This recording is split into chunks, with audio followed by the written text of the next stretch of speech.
la France, Bonjour Bernard. Et bonjour Bernard. 38 degrés ce matin à la pointe. Profitons de l'été tant qu'il est encore là pour aller poser nos culs sur la plage.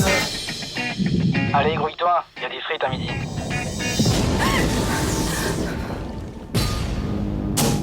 Voilà, vous êtes venu présenter un film de requin, hein, un requin en France qui terrorise les côtes françaises. Mais quelle idée, ça vous est venu d'où?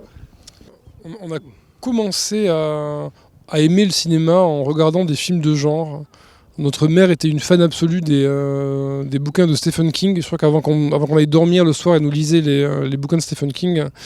Et ensuite, on a vu toutes les adaptations possibles et imaginables de Stephen King. Je crois du Carrie de Palma à Shining de Kubrick, à la mini-série Ça aussi qu'on adorait.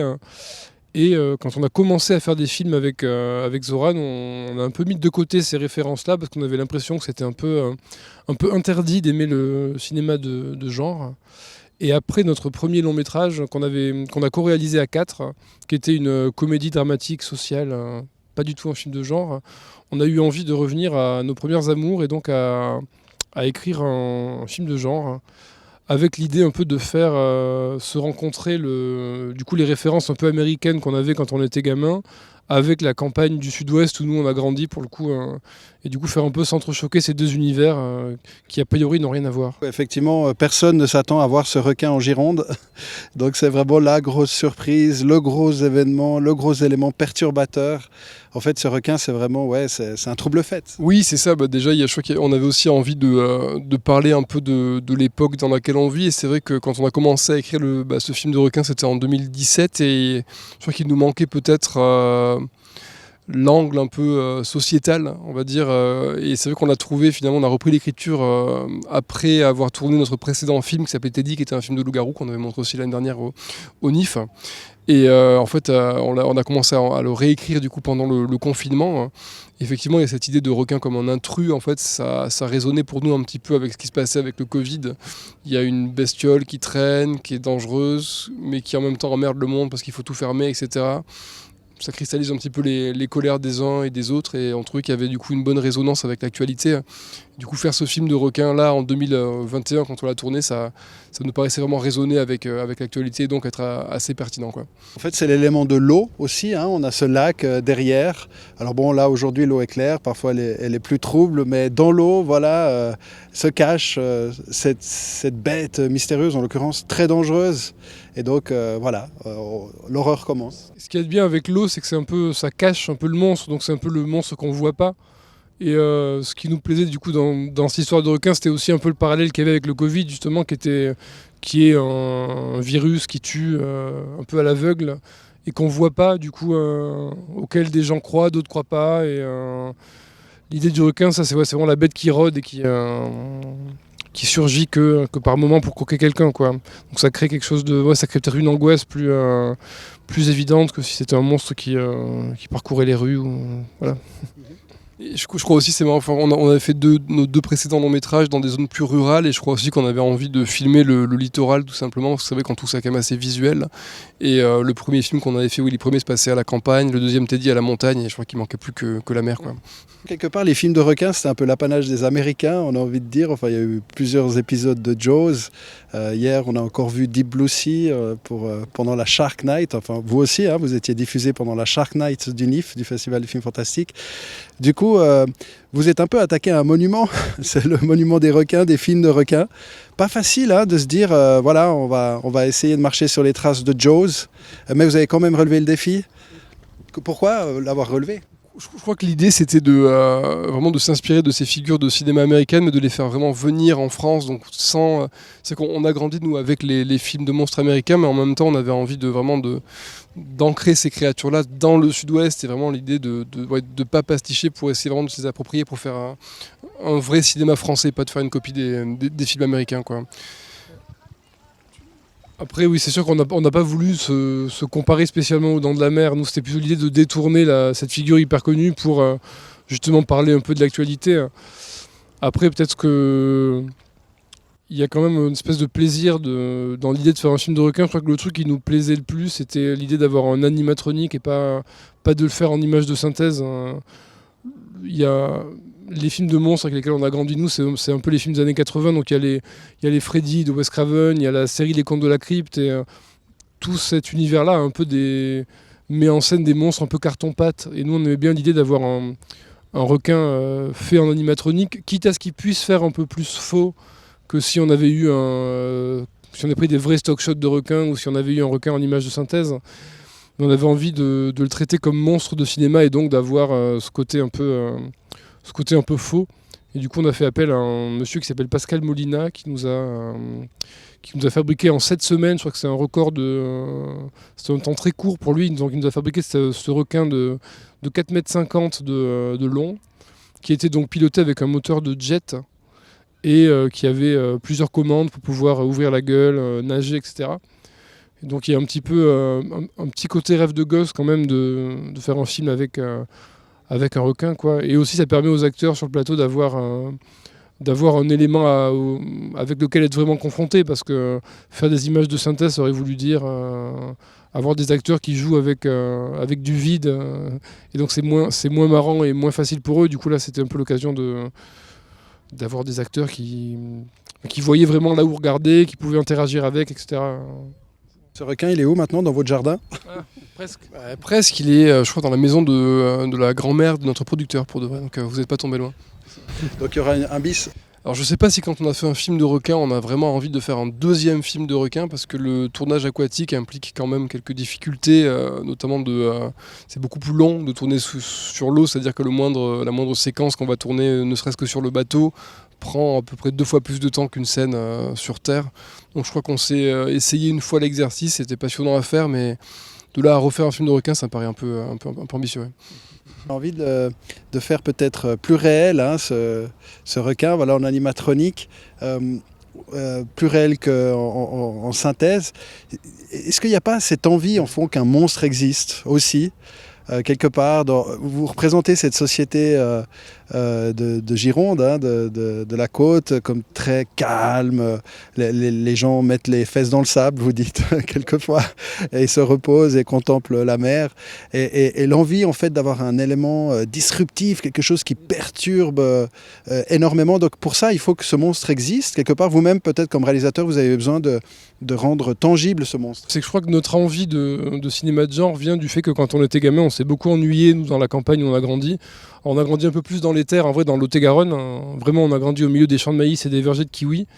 Et quand on était petit, je crois qu'à cause de tous les films de genre qu'on voyait, on pouvait s'imaginer que des monstres peuplent la campagne. En tout cas, on espérait tout le temps qu'il se passe quelque chose. Il y avait un truc d'ennui. Je me rappelle que dès qu'il y avait, je sais pas, même une tempête ou un truc qui se passait, on avait toujours un peu un petit espoir en nous que quelque chose se passe pour rompre un peu l'ennui. Et je crois que le fait de faire des films, de pouvoir faire des films maintenant, permet un peu de corriger ce truc-là. Et donc on a enfin le droit d'amener des monstres dans ce sud-ouest où on a grandi. Donc c'est un peu peut-être répondre à un fantasme d'enfant qu'on avait. Voilà. Peut-être que l'enfant qu'on était serait content de ça, quoi. Mais il y a aussi des personnages extraordinaires qui naissent de l'extraordinaire, sans doute. Vous avez une héroïne incarnée par Marina Foïs qui se révèle comme une héroïne, au fond, comme une héros, une véritable héros. Hein, c'est une gendarme et elle devient héros grâce à ce monstre, quelque part, ou à quel combat. Paradoxalement, c'est une immense opportunité pour sa carrière. Donc on se demande finalement si la présence de ce monstre-là, le personnage de Maja, donc de la gendarme, finalement, elle souhaite un peu la présence de cet animal, même s'il crée même s'il crée des morts, etc. Parce que c'est une façon aussi de briller, elle, dans sa carrière. Donc c'est un peu tout le paradoxe qu'il peut y avoir. Oui. Voilà des moments très drôles hein, dans votre film, une sorte de parodie au fond, où on découvre aussi cette côte ouest de la France. Voilà, différentes découvertes en fait, à différents niveaux. Il y a plusieurs niveaux hein, dans votre film, il y a ce requin, mais il y a plein d'autres côtés que vous avez envie. En fait, vous avez aussi fait un film comique au-delà du côté tragique qui existe aussi dans votre film. Je crois qu'on est vraiment attaché, nous, à l'idée d'hybrider un peu les genres, et c'est vrai qu'il y a de la comédie, mais on avait quand même besoin dans un film de requin qui est quand même une véritable angoisse par rapport au monstre, et malgré le fait que le film ait un côté comique, on avait envie quand même qu'on puisse croire à la menace. Je crois que c'est quand même le préalable pour que ça fonctionne. Et encore une fois, c'est que nous, nos références, c'est quand même vraiment les films de genre, donc on avait besoin qu'il y ait de la peur dans tout ça. Ouais.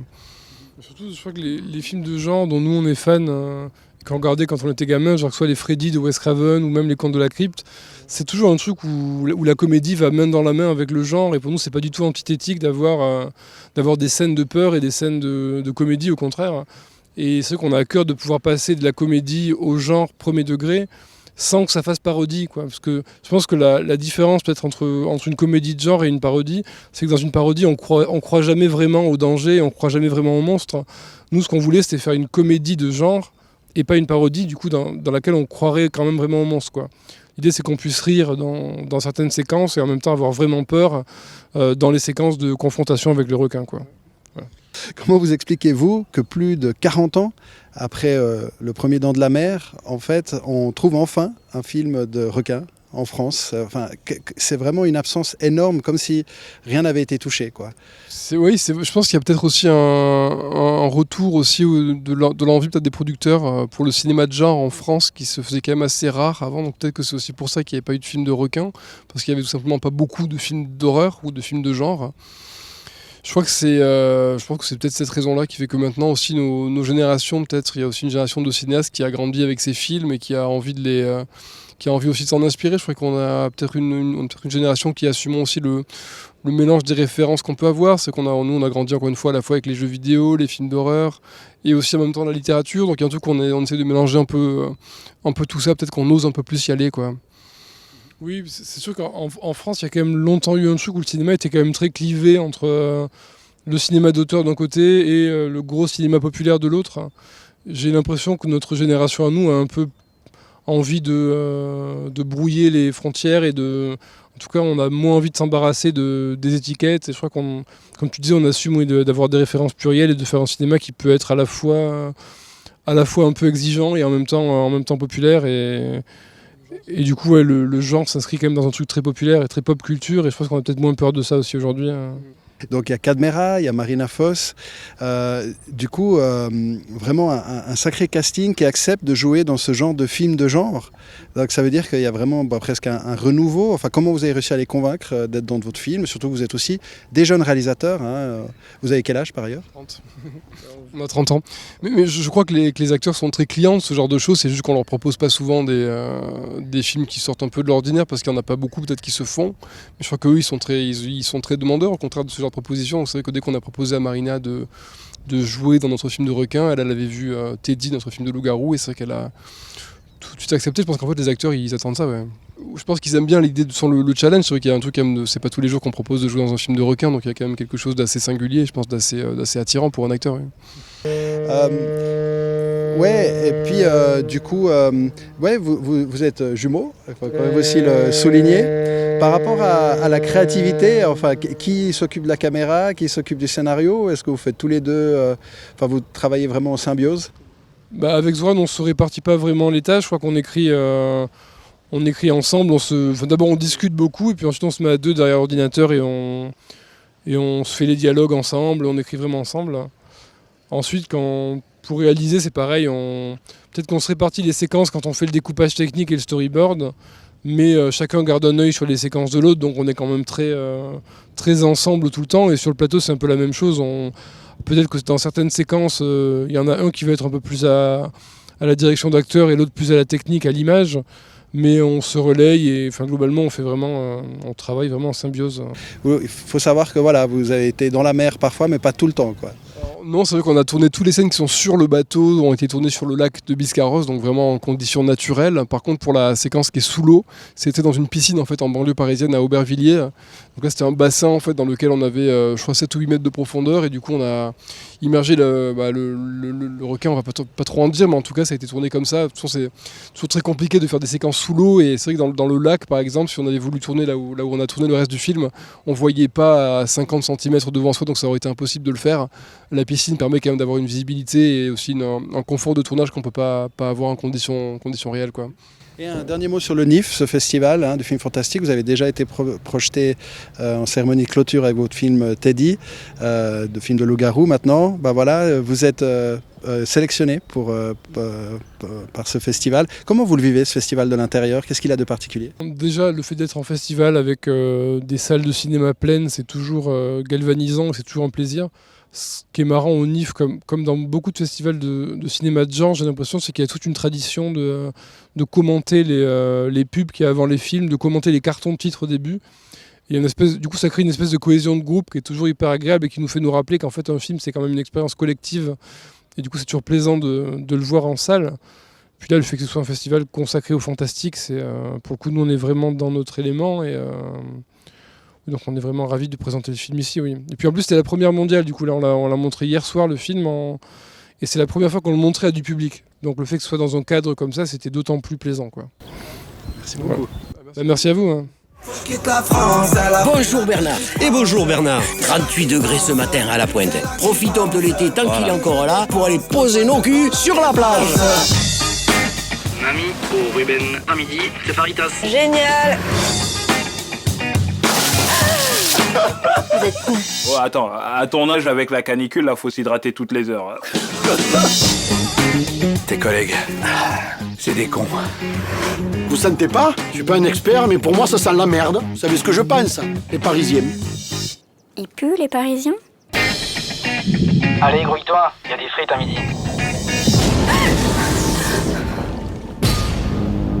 4 mètres. Peut-être 5. Faut fermer les plages, Ruben. Je te laisse une semaine. Ils ont personne d'autre à la brigade?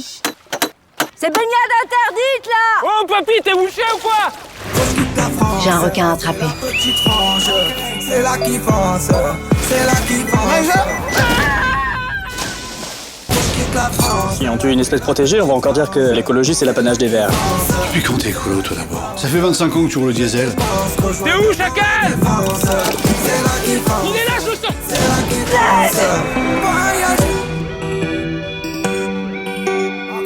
Oh, mais moi, nom de Dieu! Oh, bah merci, le génie, hein!